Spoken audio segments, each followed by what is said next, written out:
23 ਜੁਲਾਈ ਨੂੰ ਗੁਰੂ ਨਾਨਕ ਜਹਾਜ਼ ਯਾਦਗਾਰੀ ਦਿਹਾੜਾ ਵਜੋਂ ਮਾਨਤਾ ਦੇਵੇ ਪੰਜਾਬ ਸਰਕਾਰ। ਗਿਆਨੀ ਕੁਲਦੀਪ ਸਿੰਘ ਅੜਗੱਜ ਦੀ ਅਪੀਲ। 1993 ਦੇ ਫਰਜ਼ੀ ਐਨਕਾਊਂਟਰ ਮਾਮਲੇ ਵਿੱਚ ਤਤਕਾਲੀ ਐਸਪੀ ਪਰਮਜੀਤ ਨੂੰ 10 ਸਾਲ ਦੀ ਸਜ਼ਾ। ਪੰਜਾਬ ਸਰਕਾਰ ਦੀ ਲੈਂਡ ਪੂਲਿੰਗ ਨੀਤੀ ਖਿਲਾਫ ਕਿਸਾਨਾਂ ਵੱਲੋਂ ਸੰਘਰਸ਼ ਦਾ ਐਲਾਨ। ਅੱਜ ਸਾਰੀਆਂ ਹੀ ਸਰਕਾਰਾਂ ਨੂੰ, ਖਾਸ ਕਰਕੇ ਭਾਰਤ ਦੀਆਂ ਸਰਕਾਰਾਂ ਨੂੰ ਕੈਨੇਡਾ ਤੋਂ ਸੇਧ ਲੈ ਕੇ ਇਸ 23 ਜੁਲਾਈ ਦੇ ਦਿਹਾੜੇ ਨੂੰ ਗੁਰੂ ਨਾਨਕ ਜਹਾਜ਼ ਯਾਦਗਾਰੀ ਯਾਦਗਾਰੀ ਦਿਹਾੜਾ ਐਲਾਨ ਦੇਣਾ ਚਾਹੀਦਾ ਹੈ, ਤਾਂ ਕਿ ਸਾਡੀਆਂ ਜਿਹੜੀਆਂ ਨਸਲਾਂ ਨੇ ਉਹ ਇਸ ਦਿਨ ਨੂੰ ਯਾਦ ਕਰਦਿਆਂ ਹੋਇਆਂ ਆਪਣੇ ਬਜ਼ੁਰਗਾਂ ਦੇ ਕੀਤੇ ਹੋਏ ਵੱਡੇ ਕੰਮਾਂ ਨੂੰ ਯਾਦ ਕਰਨ। ਸ਼੍ਰੀ ਅਕਾਲ ਤਖਤ ਸਾਹਿਬ ਦੇ ਕਾਰਜਕਾਰੀ ਜਥੇਦਾਰ ਗਿਆਨੀ ਕੁਲਦੀਪ ਸਿੰਘ ਅੜਗੱਜ ਨੇ ਕੈਨੇਡਾ ਦੀ ਧਰਤੀ ਤੋਂ ਜਬਰੀ ਵਾਪਸ ਮੋੜੇ ਗਏ ਗੁਰੂ ਨਾਨਕ ਜਹਾਜ਼ ਦੇ ਇਤਿਹਾਸ ਦੀ 111ਵੀਂ ਵਰ੍ਹੇਗੰਢ ਮੌਕੇ ਵਿਸ਼ੇਸ਼ ਸੁਨੇਹਾ ਜਾਰੀ ਕਰਕੇ ਸਮੂਹ ਸਿੱਖ ਸੰਸਥਾਵਾਂ, ਭਾਰਤ ਸਰਕਾਰ ਅਤੇ ਪੰਜਾਬ ਸਰਕਾਰ ਨੂੰ ਆਖਿਆ ਕਿ 23 ਜੁਲਾਈ ਨੂੰ ਗੁਰੂ ਨਾਨਕ ਜਹਾਜ਼ ਯਾਦਗਾਰੀ ਦਿਹਾੜੇ ਵਜੋਂ ਐਲਾਨਿਆ ਜਾਵੇ। ਉਨ੍ਹਾਂ ਦੱਸਿਆ ਕਿ ਕੈਨੇਡਾ ਦੇ ਸਰੀ ਤੇ ਵੈਂਕੂਵਰ ਵਿੱਚ ਸਰਕਾਰੀ ਤੌਰ ਤੇ ਮਾਨਤਾ ਮਿਲੀ ਹੈ। ਜਥੇਦਾਰ ਗਿਆਨੀ ਅੜਗੱਜ ਨੇ ਕੇਂਦਰ ਤੇ ਪੰਜਾਬ ਸਰਕਾਰ ਨੂੰ 23 ਜੁਲਾਈ ਨੂੰ ਗੁਰੂ ਨਾਨਕ ਜਹਾਜ਼ ਯਾਦਗਾਰੀ ਦਿਹਾੜੇ ਵਜੋਂ ਮਾਨਤਾ ਦੇਣ ਦੀ ਅਪੀਲ ਕੀਤੀ ਹੈ।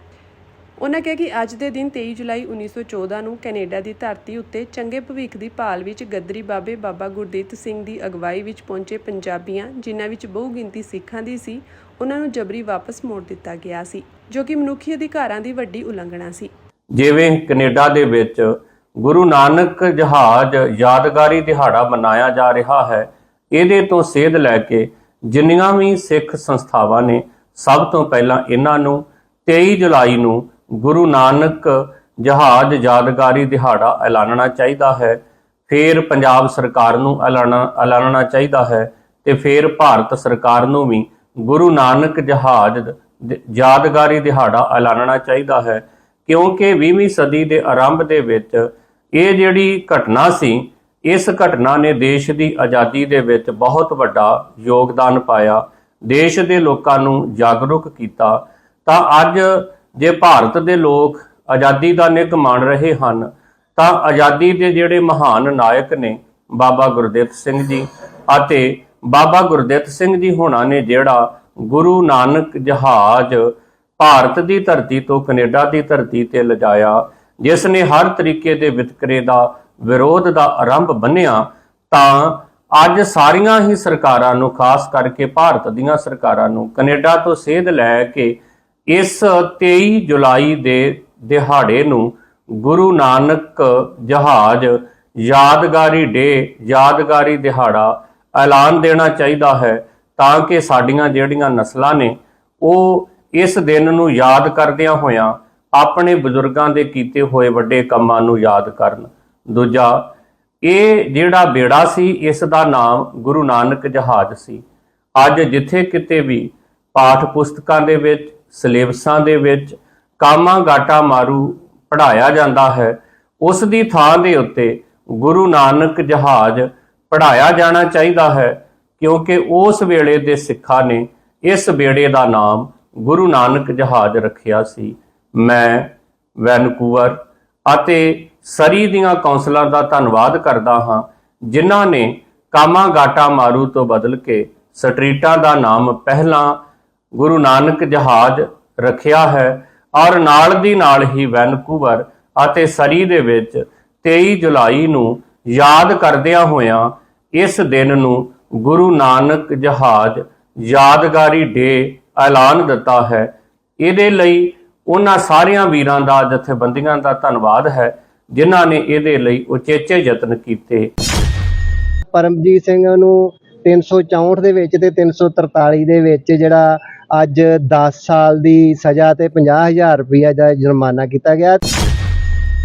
ਜਿਨ੍ਹਾਂ ਨੇ ਉਹਨਾਂ ਦਾ ਫੇਕ ਐਨਕਾਊਂਟਰ ਬਣਾਇਆ ਸੀ, ਉਹਨਾਂ ਨੂੰ ਸਬੂਤਾਂ ਦੀ ਘਾਟ ਦੇ ਕਾਰਨ ਜਿਹੜਾ ਉਹ ਬਰੀ ਕਰ ਦਿੱਤਾ, ਧਰਮ ਸਿੰਘ ਨੂੰ, ਕਸ਼ਮੀਰ ਸਿੰਘ ਨੂੰ ਤੇ ਦਰਬਾਰਾ ਸਿੰਘ ਨੂੰ। 1993 1993 ਵਿੱਚ ਮੁੱਛਲ ਦੇ ਸਿਪਾਹੀ ਸੁਰਮੁਖ ਸਿੰਘ ਤੇ ਖੇਲਾ ਦੇ ਸਿਪਾਹੀ ਸੁਖਵਿੰਦਰ ਸਿੰਘ ਨੂੰ ਅਪ੍ਰੈਲ 1993 ਵਿੱਚ ਬਿਆਸ ਪੁਲਿਸ ਵੱਲੋਂ ਚੁੱਕ ਕੇ ਲੋਪੋਕੇ ਪੁਲਿਸ ਵੱਲੋਂ ਝੂਠੇ ਮੁਕਾਬਲੇ ਦਿਖਾ ਕੇ ਕਤਲ ਕਰਨ ਦਾ ਮੁਕੱਦਮਾ ਚੱਲ ਰਿਹਾ ਸੀ। ਅੱਜ ਮੁਹਾਲੀ ਦੀ ਅਦਾਲਤ ਵੱਲੋਂ ਇਸ ਮਾਮਲੇ ਵਿੱਚ ਉਸ ਸਮੇਂ ਦੇ ਥਾਣੇਦਾਰ ਪਰਮਜੀਤ ਸਿੰਘ ਨੂੰ ਦੋਸ਼ੀ ਕਰਾਰ ਦਿੱਤਾ ਗਿਆ ਹੈ, ਜਦਕਿ ਧਰਮ ਸਿੰਘ, ਕਸ਼ਮੀਰ ਸਿੰਘ ਅਤੇ ਦਰਬਾਰਾ ਸਿੰਘ ਨੂੰ ਸਬੂਤਾਂ ਦੀ ਘਾਟ ਹੋਣ ਕਾਰਨ ਬਰੀ ਕਰ ਦਿੱਤਾ ਗਿਆ।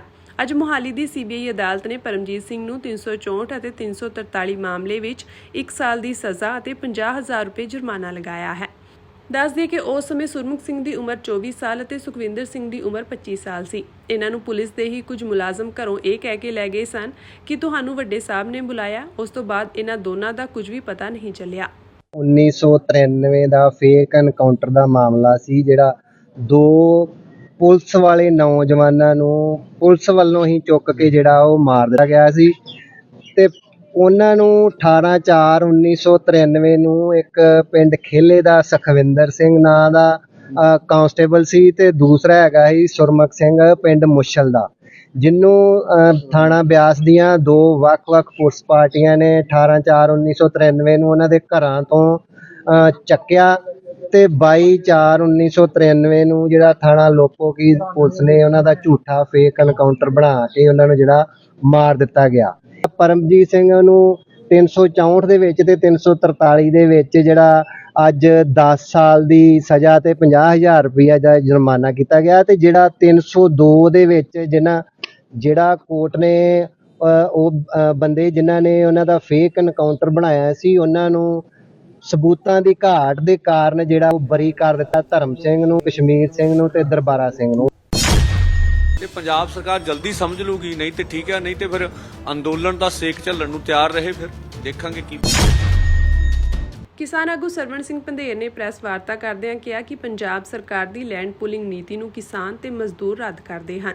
ਉਹਨਾਂ ਕਿਹਾ ਕਿ ਅਸੀਂ ਇਹ ਨਹੀਂ ਚਾਹੁੰਦੇ ਕਿ ਮੁੱਢੋਂ ਰੱਦ ਕੀਤਾ ਜਾਵੇ, ਪਰ ਇਸ ਉੱਤੇ ਸਰਕਾਰ ਨੂੰ ਵਿਚਾਰ ਕਰਨੀ ਚਾਹੀਦੀ ਹੈ। ਸਰਵਣ ਸਿੰਘ ਪੰਧੇਰ ਨੇ ਕਿਹਾ ਕਿ ਅਸੀਂ ਜ਼ਮੀਨ ਬਚਾਓ ਪੰਜਾਬ ਬਚਾਓ ਨਾਅਰੇ ਤਹਿਤ 20 ਅਗਸਤ ਨੂੰ ਮਹਾਂ ਰੈਲੀ ਕਰਾਂਗੇ। ਉਹਨਾਂ ਕਿਹਾ ਕਿ 28 ਜੁਲਾਈ ਨੂੰ ਪੰਜਾਬ ਵਿੱਚ ਡੀਸੀ ਦਫ਼ਤਰਾਂ ਅੱਗੇ ਧਰਨੇ ਲਗਾਵਾਂਗੇ ਅਤੇ ਮੰਗ ਪੱਤਰ ਸੌਂਪਾਂਗੇ। ਪੰਧੇਰ ਨੇ ਵੀ ਕਿਹਾ ਕਿ 30 ਜੁਲਾਈ ਨੂੰ ਟਰੈਕਟਰ ਮਾਰਚ ਕੀਤਾ ਜਾਵੇਗਾ। ਇਸ ਤੋਂ ਅਗਲੇ ਪ੍ਰੋਗਰਾਮ ਵਿੱਚ 11 ਅਗਸਤ ਨੂੰ ਮੋਟਰਸਾਈਕਲ ਰੈਲੀ ਕਰਕੇ ਲੋਕਾਂ ਨੂੰ ਜਾਗਰੂਕ ਕੀਤਾ ਜਾਵੇਗਾ। ਪੰਧੇਰ ਨੇ ਕਿਹਾ ਕਿ ਅਸੀਂ ਐਸਕੇਐਮ ਨੂੰ ਚਿੱਠੀ ਲਿਖ ਕੇ ਇਕੱਠੇ ਹੋਣ ਲਈ ਕਹਾਂਗੇ ਅਤੇ 26 ਅਗਸਤ ਨੂੰ ਕਿਸਾਨ ਭਵਨ ਵਿੱਚ ਮੀਟਿੰਗ ਕਰਾਂਗੇ। ਇਹਦੇ 'ਚ ਤਾਂ ਸਪਸ਼ਟ ਆ ਵੀ ਪੰਜਾਬ ਸਰਕਾਰ ਅੱਗੇ ਵੱਧ ਰਹੀ ਆ, ਜਿਵੇਂ ਟਕਰਾਵਾਂ ਏਜੰਡਾ ਲੈ ਕੇ ਆ ਰਹੀ ਆ, ਪੂਰਾ ਵੀ ਸਾਡਾ ਕੰਮ ਸਹੀ ਆ ਜੋ ਨਜ਼ਰ ਆ ਰਿਹਾ। ਪਰ ਦੇਖੋ ਪੰਜਾਬ ਦੇ ਲੋਕ ਨੇ, ਜ਼ਮੀਨਾਂ ਨਾਲ ਪੰਜਾਬ ਆਬਾਦ ਆ, ਇਹਦਾ ਅਰਥਚਾਰਾ ਪੂਰੀਆਂ ਜ਼ਮੀਨਾਂ ਤੇ ਖੜਾ ਵਾ। ਤੋਂ ਮੋਦੀ ਸਰਕਾਰ ਨੇ ਵੀ, ਭਾਵੇਂ ਮੋਦੀ ਸਰਕਾਰ ਇਸ ਨੀਤੀ ਦੇ ਪਿੱਛੇ ਵੀ ਹੈਗੀ ਆ, ਉਹਨਾਂ ਵੀ ਪੰਗਾ ਲਿਆ ਸੀਗਾ ਜਦੋਂ ਦੇਸ਼ ਦੀਆਂ ਜ਼ਮੀਨਾਂ ਤੇ ਹੜੱਪਣ ਦਾ ਫੈਸਲਾ, ਤੋਂ ਵੀ ਵਾਪਸ ਲੈਣਾ ਪੈ ਗਿਆ। ਤੇ ਪੰਜਾਬ ਸਰਕਾਰ ਜਲਦੀ ਸਮਝ ਲੂਗੀ, ਨਹੀਂ ਤੇ ਠੀਕ ਹੈ, ਨਹੀਂ ਤੇ ਫਿਰ ਅੰਦੋਲਨ ਦਾ ਸੇਕ ਝੱਲਣ ਨੂੰ ਤਿਆਰ ਰਹੇ, ਫਿਰ ਦੇਖਾਂਗੇ ਕੀ। ਨਹੀਂ ਦੇਖੋ, ਅਜੇ ਤਾਂ ਪਰਸੈਪਸ਼ਨ ਵਾਰ ਚੱਲ ਰਹੀ ਆ ਵੀ ਉਹ ਕਹਿੰਦੇ ਸਾਡੀ ਪਰਸੈਪਸ਼ਨ ਬਣ ਜਾਵੇ ਵੀ ਪਾਲਿਸੀ ਬਹੁਤ ਵਧੀਆ ਪਾਲਿਸੀ ਦੇ ਲਈ ਝੂਠਾ ਪ੍ਰਚਾਰ ਕਰਨ ਦੀ ਲੋੜ ਨਹੀਂ ਹੁੰਦੀ। ਲੋਕ ਵੈਸੇ ਸਮਝਦੇ ਹੁੰਦੇ ਆ। ਇੱਧਰ ਕਿਸਾਨ ਅਸਲ ਹਕੀਕਤ ਦੱਸ ਰਹੇ ਵੀ ਅਸਲ ਵਿੱਚ ਤੁਹਾਡੀਆਂ ਜ਼ਮੀਨਾਂ ਹੜੱਪਣੀਆਂ ਵਾ, ਉਹ ਡਿਵੈਲਪ ਪਤਾ ਨਹੀਂ ਕਿੰਨੇ ਸਾਲਾਂ ਨੂੰ ਜਾ ਕੇ ਹੋਣੀ ਆ। ਅਸਲ ਵਿੱਚ ਕਿਸੇ ਨਾ ਕਿਸੇ ਢੰਗ ਨਾਲ ਜ਼ਮੀਨ ਖੋਣੀ ਆ, ਉਹ ਜ਼ਮੀਨਾਂ ਤੇ ਹਮਲਾਵਰ ਹੋ ਕੇ ਆ ਰਹੇ ਨੇ। ਇਹ ਦੋ ਆ। ਗਾਹਾਂ ਜਾ ਕੇ ਅਸਲ ਵਿੱਚ ਜਿਹੜੀ ਤੁਸੀਂ ਗੱਲ ਕਹੀ ਆ ਵੀ ਫਿਰ ਤਾਂ ਜਿਹੜੀ ਸੰਘਰਸ਼ ਹੁੰਦਾ ਉਹ ਕਿਸਾਨ ਦੇ ਖੇਤ 'ਚ ਜਾ ਕੇ ਹੁੰਦਾ, ਉਹ ਉਹਦਾ ਦੂਜਾ ਪੜਾਅ ਹੋਊਗਾ। ਤਾਂ ਮੈਨੂੰ ਨਹੀਂ ਲੱਗਦਾ ਪੰਜਾਬ ਵਾਲੇ ਵੀ ਐ ਸੌਖੇ ਦੇ ਦੇਣਗੇ ਵੀ ਕਿਸਾਨਾਂ ਨੂੰ ਮਾਰਿਆਂ ਤੋਂ ਬਗੈਰ ਜ਼ਮੀਨ ਲੈਣਗੇ। ਅਸੀਂ ਦੋਵੇਂ ਆ ਜਿਹੜਾ ਹੁਣ ਲੋਕਾਂ ਤੱਕ ਪ੍ਰਚਾਰ ਪ੍ਰੋਪਗੈਂਡਾ ਲੈ ਕੇ ਜਾਣਾ, ਇਹਦੇ ਵਿੱਚ ਵੀ ਆਪਣਾ ਕੰਮ ਕਰਾਂਗੇ, ਔਰ ਜਿਹੜੀ ਫਿਰ ਗਰਾਊਂਡ ਤੇ ਮੌਕੇ ਤੇ ਸੰਘਰਸ਼ ਹੋਣਾ ਉਹਦੇ ਲਈ ਵੀ ਮਨ ਬਣਾਵਾਂਗੇ।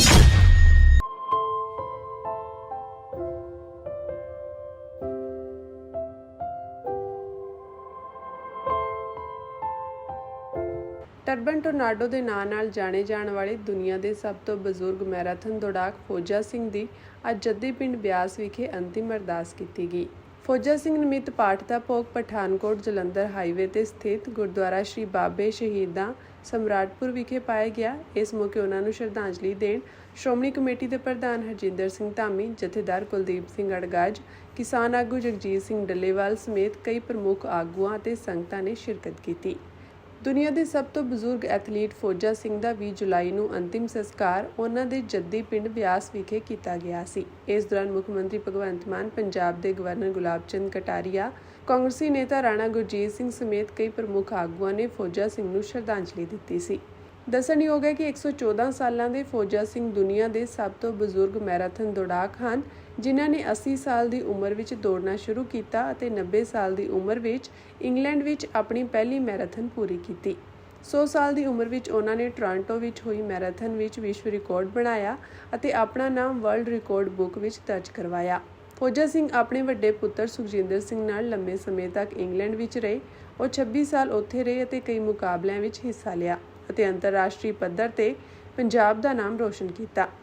80 ਸਾਲ ਦੀ ਉਮਰ ਵਿੱਚ ਦੌੜਨਾ ਸ਼ੁਰੂ ਕਰਨ ਵਾਲੇ ਸਰਦਾਰ ਫੌਜਾ ਸਿੰਘ ਨੇ ਆਪਣੀ ਤੰਦਰੁਸਤੀ ਅਤੇ ਜਨੂੰਨ ਨਾਲ ਪੂਰੀ ਦੁਨੀਆ ਵਿੱਚ ਇੱਕ ਮਿਸਾਲ ਕਾਇਮ ਕੀਤੀ। ਦੱਸ ਦਈਏ ਕਿ 114 ਸਾਲਾਂ ਦੇ ਫੌਜਾ ਸਿੰਘ ਦੀ ਉਹਨਾਂ ਦੇ ਘਰ ਤੋਂ ਹੀ ਕੁਝ ਦੂਰੀ ਤੇ ਸੜਕ ਹਾਦਸੇ ਦੌਰਾਨ ਜਾਨ ਚਲੀ ਗਈ ਸੀ। ਉਹਨਾਂ ਨੂੰ ਫੋਰਚੂਨਰ ਕਾਰ ਸਵਾਰ NRI ਅੰਮ੍ਰਿਤਪਾਲ ਸਿੰਘ ਢਿੱਲੋਂ ਨੇ ਟੱਕਰ ਮਾਰ ਦਿੱਤੀ ਸੀ। ਟੱਕਰ ਤੋਂ ਬਾਅਦ ਫੌਜਾ ਸਿੰਘ ਗੰਭੀਰ ਜ਼ਖਮੀ ਹੋ ਗਏ ਸਨ ਅਤੇ ਇਲਾਜ ਦੌਰਾਨ ਉਹਨਾਂ ਦੀ ਮੌਤ ਹੋ ਗਈ ਸੀ। ਇਸ ਮਾਮਲੇ ਵਿੱਚ ਜਲੰਧਰ ਦਿਹਾਤੀ ਪੁਲਿਸ ਨੇ ਹਾਦਸੇ ਤੋਂ 30 ਘੰਟੇ ਬਾਅਦ ਹੀ ਮੁਲਜ਼ਮ ਦੀ ਪਛਾਣ ਕਰ ਲਈ ਸੀ।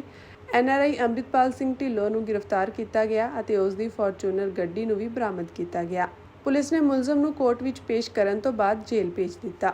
ਸਰਦਾਰ ਫੌਜਾ ਸਿੰਘ ਜੀ ਨੇ ਵੀ ਗੁਰਬਾਣੀ ਦੇ ਇਹਨਾਂ ਪਾਵਨ ਬਚਨਾਂ ਦੀ ਕਮਾਈ ਕੀਤੀ, ਜਿਹੜੇ ਕਿ 114 ਸਾਲ ਤੱਕ ਦੀ ਉਮਰ ਦੇ ਵਿੱਚ ਆ ਜੇਤੂ ਰਹਿ, ਕਿਉਂਕਿ ਜਿਸ ਦਿਨ ਉਹ ਦੁਨੀਆ ਤੋਂ ਗਏ ਆ ਉਦਣ ਵੀ ਉਹ ਚਹਿਲ ਕਦਮੀ ਕਰ ਰਹੇ, ਦੌੜ ਰਹੇ, ਔਰ ਉਹਨਾਂ ਨੇ ਜ਼ਿੰਦਗੀ ਦੇ ਲਗਭਗ ਆਖਰੀ ਪੜਾਅ ਤੇ ਦੌੜ ਸ਼ੁਰੂ ਕੀਤੀ। ਪਰ ਇਹੋ ਜਿਹੀ ਦੌੜ ਸ਼ੁਰੂ ਕੀਤੀ ਉਹ ਕਦੀ ਮੁੱਕੀ ਨਹੀਂ, ਅਮੁੱਕ ਹੀ ਉਹਨਾਂ ਦੀ ਦੌੜ ਸੀ। ਉਹ ਦੁਨੀਆ ਤੋਂ ਚਲੇ ਗਏ ਭਾਵੇਂ, ਪਰ ਉਹ ਨੌਜਵਾਨਾਂ ਲਈ, ਸਾਡੇ ਸਾਰਿਆਂ ਲਈ ਇੱਕ ਪ੍ਰੇਰਣਾ ਛੱਡ ਕੇ ਗਏ ਭਈ ਜੇ ਆਪਾਂ ਆਪਣੇ ਆਪ ਨੂੰ ਕੁਦਰਤ ਦੇ ਨਾਲ ਇੱਕਮਿਕ ਕਰ ਲਈਏ, ਆਪਣੀਆਂ ਜਿਹੜੀਆਂ ਸਾਡੀਆਂ ਹੌਬੀਜ਼ ਆਦਤਾਂ ਵਾ ਇਹਨਾਂ ਨੂੰ ਸੁਧਾਰੀਏ ਤਾਂ ਆਪਾਂ ਬਿਮਾਰੀਆਂ ਤੋਂ ਵੀ ਬਚ ਸਕਦੇ ਹਾਂ। ਆਪਾਂ ਬੁੱਢੇ ਵੀ ਨਹੀਂ ਕਦੀ ਹੁੰਦੇ ਤੇ ਆਪਾਂ ਵੱਡੇ ਮੁਕਾਮ ਹਾਸਲ ਕਰ ਸਕਦੇ ਹਾਂ। ਜਿਵੇਂ ਉਹਨਾਂ ਨੇ ਇੰਟਰਨੈਸ਼ਨਲ ਪੱਧਰ ਦੇ ਉੱਤੇ ਮੈਰਾਥਨ ਦੇ ਵਿੱਚ ਭਾਗ ਲਿਆ ਔਰ ਬਹੁਤ ਮਾਣਮੱਤੀਆਂ ਉਹਨਾਂ ਨੇ ਥਾਵਾਂ ਪ੍ਰਾਪਤ ਕੀਤੀਆਂ। 114 ਸਾਲ ਦੀ ਉਮਰ ਦਾ ਦੌੜਾਕ ਸਰਦਾਰ ਫੌਜਾ ਸਿੰਘ ਹਮੇਸ਼ਾ ਹੀ ਸਾਰਿਆਂ ਲਈ ਪ੍ਰੇਰਨਾ ਸਰੋਤ ਬਣਿਆ ਰਹੂਗਾ। ਔਰ ਉਹਨਾਂ ਦੀ ਇੱਕ ਹੋਰ ਬੜੀ ਵੱਡੀ ਗੱਲ ਸੀ ਵੀ ਉਹਨਾਂ ਨੇ ਸਿੱਖ ਪਛਾਣ ਦੇ ਨਾਲ ਕਦੀ ਸਮਝੌਤਾ ਨਹੀਂ ਕੀਤਾ। ਇੱਕ ਵਾਰੀ ਇੱਕ ਥਾਂ ਦੇ ਉੱਤੇ ਉਹਨਾਂ ਨੂੰ ਕਿਹਾ ਸੀ ਵੀ ਤੁਸੀਂ ਦਸਤਾਰ ਸਜਾ ਕੇ ਦੌੜ ਨਹੀਂ ਲਾ ਸਕਦੇ। ਉਹਨਾਂ ਨੇ ਕਿਹਾ ਠੀਕ ਆ, ਫਿਰ ਮੈਂ ਦੌੜ ਹੀ ਨਹੀਂ ਲਾਉਣਾ, ਦਸਤਾਰ ਤੇ ਮੈਂ ਸਜਾਊਂਗਾ। ਤੇ ਫਿਰ ਉਹ ਦਸਤਾਰ ਸਜਾ ਕੇ ਹੀ ਉਹਨਾਂ ਨੇ ਦੌੜ ਲਾਈ ਸੀ। ਤੋ ਸਿੱਖ ਪਛਾਣ ਦੇ ਮਸਲੇ ਤੇ ਉਹਨਾਂ ਕੋਈ ਸਮਝੌਤਾ ਨਹੀਂ ਕੀਤਾ। ਸਿੱਖ ਆਇਡੈਂਟੀ ਨੂੰ, ਸਿੱਖ ਪਛਾਣ ਨੂੰ ਉਹਨਾਂ ਨੇ ਆਪਣੀ ਦੌੜ ਦੇ ਰਾਹੀਂ ਪੂਰੇ ਸੰਸਾਰ ਦੇ ਵਿੱਚ ਸਗੋਂ ਉਜਾਗਰ ਕੀਤਾ। ਮੈਂ ਗੁਰੂ ਅੱਗੇ ਜਿੱਥੇ ਅਰਦਾਸ ਕਰਦਾ, ਸੱਚੇ ਪਾਤਸ਼ਾਹ ਸਰਦਾਰ ਫੌਜਾ ਸਿੰਘ ਦੀ ਆਤਮਾ ਨੂੰ ਆਪਣੇ ਚਰਨਾਂ ਦੇ ਵਿੱਚ ਨਿਵਾਸ ਬਖਸ਼ੇ, ਪਰਿਵਾਰ ਨੂੰ ਭਾਣਾ ਮੰਨਣ ਦਾ ਬਲ ਬਖਸ਼ੇ ਔਰ ਇਹੋ ਜਿਹੀਆਂ ਮਾਣਮੱਤੀਆਂ ਸ਼ਖਸੀਅਤਾਂ ਜਿਹੜੀਆਂ ਵਾ ਸਦਾ ਹੀ ਸਾਡਾ ਨੌਜਵਾਨੀ ਦਾ ਮਾਰਗਦਰਸ਼ਨ ਕਰਦੀਆਂ ਰਹਿਣਗੀਆਂ। ਅੱਜ ਦੀ ਜਵਾਨੀ ਨੂੰ ਸਰਦਾਰ ਫੌਜਾ ਸਿੰਘ ਹੋਣਾ ਤੋਂ ਸੇਧ ਲੈਣ ਦੀ ਲੋੜ ਆ। ਕਿਵੇਂ ਉਹ 114 ਸਾਲ ਦੀ ਉਮਰ ਦੇ ਵਿੱਚ ਫਿੱਟ ਸੀ, ਕਿਵੇਂ ਦੌੜਾ ਲਾਉਂਦੇ ਸੀ। ਅੱਜ ਜਿਹੜੇ ਸਾਡੇ ਬੱਚੇ ਨਸ਼ਿਆਂ ਵਾਲੇ ਪਾਸੇ ਨੂੰ ਤੁਰ ਪਏ ਆ, ਉਹਨਾਂ ਨੂੰ ਇਹ ਸੇਧ ਲੈਣੀ ਚਾਹੀਦੀ ਆ ਵੀ ਅਸੀਂ ਨਸ਼ਾ ਬਾਣੀ ਦਾ, ਚੰਗੇ ਕੰਮਾਂ ਦਾ, ਪ੍ਰਸ਼ਾਦੇ ਦਾ ਰੱਖੀਏ ਤੇ ਅਸੀਂ ਕਿੰਨੇ ਵੱਡੇ ਮੁਕਾਮ ਹਾਸਲ ਕਰ ਸਕਦੇ ਹਾਂ। ਅੱਜ ਦੀ ਜਵਾਨੀ ਨੂੰ ਬਾਪੂ ਫੌਜਾ ਸਿੰਘ ਤੋਂ ਸੇਧ ਲੈ ਕੇ ਨਸ਼ਿਆਂ ਤੋਂ ਬਚਣਾ ਚਾਹੀਦਾ, ਤੌਬਾ ਕਰਨੀ ਚਾਹੀਦੀ ਆ ਤੇ ਆਪਣੀ ਸਿਹਤ ਨੂੰ ਚੰਗਾ ਰੱਖਦਿਆਂ ਗੁਰੂ ਦੀ ਭੈ ਭਾਵਨੀ ਦੇ ਵਿੱਚ ਆਪਣਾ ਜੀਵਨ ਬਤੀਤ ਕਰਨਾ ਚਾਹੀਦਾ।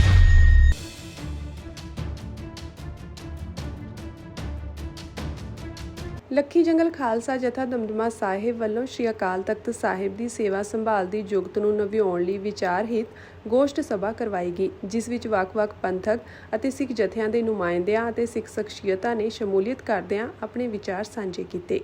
ਬੁੰਗਾ ਰਵਿਦਾਸੀਆਂ ਸਿੰਘਾਂ ਦਮਦਮਾ ਸਾਹਿਬ ਵਿਖੇ ਹੋਈ ਇਸ ਗੋਸ਼ਟ ਸਭਾ ਵਿੱਚ ਸਾਂਝੇ ਰੂਪ ਵਿੱਚ ਇਹ ਗੱਲ ਉੱਭਰ ਕੇ ਆਈ ਕਿ ਸ਼੍ਰੀ ਅਕਾਲ ਤਖਤ ਸਾਹਿਬ ਦੇ ਮੌਜੂਦਾ ਪ੍ਰਬੰਧ ਵਿੱਚ ਤਖਤ ਸਾਹਿਬ ਦੀ ਸੇਵਾ ਸੰਭਾਲ ਇੱਕ ਆਜ਼ਾਦ ਜਥੇ ਕੋਲ ਨਾ ਹੋ ਕੇ ਵੋਟ ਤੰਤਰ ਵਾਲੀ ਇੱਕ ਪਾਰਟੀ ਤੇ ਉਸ ਦੇ ਵਿੱਚ ਅਗਾਂਹ ਇੱਕ ਵਿਅਕਤੀ ਵਿਸ਼ੇਸ਼ ਕੋਲ ਹੈ, ਜੋ ਖੁਦ ਦੂਸਰੀਆਂ ਦੁਨਿਆਵੀ ਸੰਸਥਾਵਾਂ ਦੇ ਕੁੰਡੇ ਹੇਠ ਹੈ। ਗੋਸ਼ਟ ਸਭਾ ਵਿੱਚ ਵਿਚਾਰ ਰੱਖਦਿਆਂ ਪੰਥਕ ਸ਼ਖਸੀਅਤਾਂ ਨੇ ਕਿਹਾ ਕਿ ਮੌਜੂਦਾ ਬਣਤਰ ਹੀ ਸ਼੍ਰੀ ਅਕਾਲ ਤਖਤ ਸਾਹਿਬ ਦੀ ਸ਼ਾਖ ਦੀ ਗਿਰਾਵਟ ਦਾ ਮੁੱਖ ਕਾਰਨ ਹੈ, ਕਿਉਂਕਿ ਸਿਆਸੀ ਪਾਰਟੀਆਂ ਅਕਸਰ ਹੀ ਆਪਣੇ ਸੱਤਾ ਸੁੱਖ ਨੂੰ ਮਾਣਨ ਦੇ ਲਾਲਚ ਵਿੱਚ ਸਰਬੱਤ ਖਾਲਸਾ ਪੰਥ ਦੀ ਸ਼ਮੂਲੀਅਤ ਤੋਂ ਬਿਨਾਂ ਅਤੇ ਬਗੈਰ ਕਿਸੇ ਵਿਧੀ ਵਿਧਾਨ ਦੇ ਆਪਣੀ ਮਨਮਰਜ਼ੀ ਦੇ ਫੈਸਲੇ ਲੈਂਦੀਆਂ ਹਨ। ਗੋਸ਼ਟ ਸਭਾ ਵਿੱਚ ਸ਼ਾਮਿਲ ਸ਼ਖਸੀਅਤਾਂ ਨੇ ਕਿਹਾ ਕਿ ਸ਼੍ਰੀ ਅਕਾਲ ਤਖਤ ਸਾਹਿਬ ਸਿਰਮੌਰ ਅਤੇ ਸੁਤੰਤਰ ਸੰਸਥਾ ਹੈ। ਇਹ ਗੁਰੂ ਖਾਲਸਾ ਪੰਥ ਦੀ ਪ੍ਰਭੂ ਸੱਤਾ ਤੇ ਸਰਵ ਵਿਆਪਕਤਾ ਦਾ ਪ੍ਰਤੀਕ ਹੈ ਜੋ ਦੁਨੀਆ ਭਰ ਦੇ ਸਿੱਖਾਂ ਦੀ ਨੁਮਾਇੰਦਗੀ ਕਰਦਾ ਹੈ। ਇਸ ਲਈ ਕਿਸੇ ਦੁਨਿਆਵੀ ਤਾਕਤ ਜਾਂ ਕਾਨੂੰਨ ਦੇ ਅਧੀਨ ਨਹੀਂ ਹੋ ਸਕਦਾ। ਸਭਾ ਦੀ ਆਰੰਭਤਾ ਤੋਂ ਪਹਿਲਾਂ ਗੁਰਮਤਿ ਮਰਿਆਦਾ ਮੁਤਾਬਕ ਸੰਗਤਾਂ ਨੇ ਗੁਰਬਾਣੀ ਦਾ ਕੀਰਤਨ ਸਰਵਣ ਕੀਤਾ। ਇਸ ਮੌਕੇ ਭਾਈ ਦਲਜੀਤ ਸਿੰਘ ਬਿੱਟੂ, ਭਾਈ ਹਰਦੀਪ ਸਿੰਘ ਮਹਾਰਾਜ, ਭਾਈ ਮਨਧੀਰ ਸਿੰਘ, ਭਾਈ ਬਲਜਿੰਦਰ ਸਿੰਘ ਸਰਦੂਲਗੜ੍ਹ, ਭਾਈ ਜਸਵਿੰਦਰ ਸਿੰਘ ਕੁੰਡਲ, ਬਾਬਾ ਜਗਦੇਵ ਸਿੰਘ ਮਾਨਸਾ, ਸਿੱਖ ਪ੍ਰਚਾਰਕ ਸਰਦਾਰ ਜਗਤਾਰ ਸਿੰਘ, ਭਾਈ ਮਲਕੀਤ ਸਿੰਘ ਭਵਾਨੀਗੜ੍ਹ, ਭਾਈ ਸਵਰਨ ਸਿੰਘ ਕੋਟ ਧਰਮੂ, ਸਰਦਾਰ ਗੁਰਵਿੰਦਰ ਸਿੰਘ ਬਠਿੰਡਾ, ਸਰਦਾਰ ਰਾਜਵਿੰਦਰ ਸਿੰਘ, ਸਰਦਾਰ ਗੁਰਜੀਤ ਸਿੰਘ ਦੁੱਗਾ, ਭਾਈ ਗਮਦੂਰ ਸਿੰਘ ਤੇ ਹੋਰ ਹਾਜ਼ਰ ਸਨ। ਸ਼੍ਰੋਮਣੀ ਅਕਾਲੀ ਦਲ ਵੱਲੋਂ ਪੰਜਾਬ ਸਰਕਾਰ ਦੀ ਲੈਂਡ ਪੁਲਿੰਗ ਨੀਤੀ ਦੇ ਖਿਲਾਫ ਮਿਤੀ 28 ਜੁਲਾਈ ਨੂੰ ਦਿੱਤੇ ਜਾਣ ਵਾਲੇ ਵਿਸ਼ਾਲ ਧਰਨੇ ਦੀਆਂ ਤਿਆਰੀਆਂ ਦੇ ਸਬੰਧ ਵਿੱਚ ਜ਼ਿਲ੍ਹਾ ਮੁਹਾਲੀ ਅਤੇ ਜ਼ਿਲ੍ਹਾ ਫਤਿਹਗੜ੍ਹ ਸਾਹਿਬ ਦੀਆਂ ਕੱਲ੍ਹ 24 ਜੁਲਾਈ ਨੂੰ ਵਰਕਰ ਮੀਟਿੰਗਾਂ ਬੁਲਾਈਆਂ ਗਈਆਂ ਹਨ। ਅੱਜ ਪਾਰਟੀ ਦੇ ਮੁੱਖ ਦਫ਼ਤਰ ਤੋਂ ਇਸ ਬਾਰੇ ਜਾਣਕਾਰੀ ਦਿੰਦੇ ਹੋਏ ਪਾਰਟੀ ਦੇ ਸੀਨੀਅਰ ਮੀਤ ਪ੍ਰਧਾਨ ਅਤੇ ਸਕੱਤਰ ਡਾਕਟਰ ਦਲਜੀਤ ਸਿੰਘ ਚੀਮਾ ਨੇ ਦੱਸਿਆ ਕਿ ਪੰਜਾਬ ਸਰਕਾਰ ਦੀ ਲੈਂਡ ਪੁਲਿੰਗ ਨੀਤੀ ਦੇ ਤਹਿਤ ਜ਼ਿਲ੍ਹਾਵਾਰ ਦਿੱਤੇ ਜਾ ਰਹੇ ਰੋਸ ਧਰਨਿਆਂ ਦੇ ਸਬੰਧ ਵਿੱਚ 28 ਜੁਲਾਈ ਨੂੰ ਸ਼੍ਰੋਮਣੀ ਅਕਾਲੀ ਦਲ ਵੱਲੋਂ ਗਮਾਡਾ ਦਫ਼ਤਰ ਮੁਹਾਲੀ ਵਿਖੇ ਇੱਕ ਵਿਸ਼ਾਲ ਰੋਸ ਧਰਨਾ ਸਵੇਰੇ 10 ਵਜੇ ਦਿੱਤਾ ਜਾਵੇਗਾ। ਇਸ ਰੋਸ ਧਰਨੇ ਵਿੱਚ ਜ਼ਿਲ੍ਹਾ ਮੁਹਾਲੀ, ਫਤਿਹਗੜ੍ਹ ਸਾਹਿਬ ਅਤੇ ਰੋਪੜ ਜ਼ਿਲ੍ਹਿਆਂ ਦੇ ਪੀੜਤ ਲੋਕ ਸ਼ਾਮਿਲ ਹੋਣਗੇ। ਉਨ੍ਹਾਂ ਦੱਸਿਆ ਕਿ ਇਸ ਰੋਸ ਧਰਨੇ ਦੀਆਂ ਤਿਆਰੀਆਂ ਸੰਬੰਧੀ ਕੱਲ੍ਹ ਮਿਤੀ 24 ਜੁਲਾਈ ਨੂੰ ਸਵੇਰੇ 10:30 ਵਜੇ ਜ਼ਿਲ੍ਹਾ ਮੁਹਾਲੀ ਦੇ ਆਗੂਆਂ ਅਤੇ ਵਰਕਰਾਂ ਦੀ ਇੱਕ ਅਹਿਮ ਮੀਟਿੰਗ ਗੁਰਦੁਆਰਾ ਅੰਬ ਸਾਹਿਬ ਮੁਹਾਲੀ ਵਿਖੇ ਕੀਤੀ ਜਾਵੇਗੀ ਅਤੇ ਇਸੇ ਦਿਨ ਬਾਅਦ ਦੁਪਹਿਰ 3 ਵਜੇ ਜ਼ਿਲ੍ਹਾ ਫਤਿਹਗੜ੍ਹ ਸਾਹਿਬ ਦੇ ਆਗੂਆਂ ਅਤੇ ਵਰਕਰਾਂ ਦੀ ਮੀਟਿੰਗ ਗੁਰਦੁਆਰਾ ਸ਼੍ਰੀ ਫਤਿਹਗੜ੍ਹ ਸਾਹਿਬ ਵਿਖੇ ਕੀਤੀ ਜਾਵੇਗੀ। ਇਹ ਮੀਟਿੰਗਾਂ ਜ਼ਿਲ੍ਹਾ ਜਥੇਦਾਰਾਂ ਦੀ ਅਗਵਾਈ ਵਿੱਚ ਹੋਣਗੀਆਂ ਅਤੇ ਇਹਨਾਂ ਮੀਟਿੰਗਾਂ ਨੂੰ ਪਾਰਟੀ ਦੇ ਹੋਰ ਸੀਨੀਅਰ ਆਗੂ ਵੀ ਸੰਬੋਧਨ ਕਰਨਗੇ।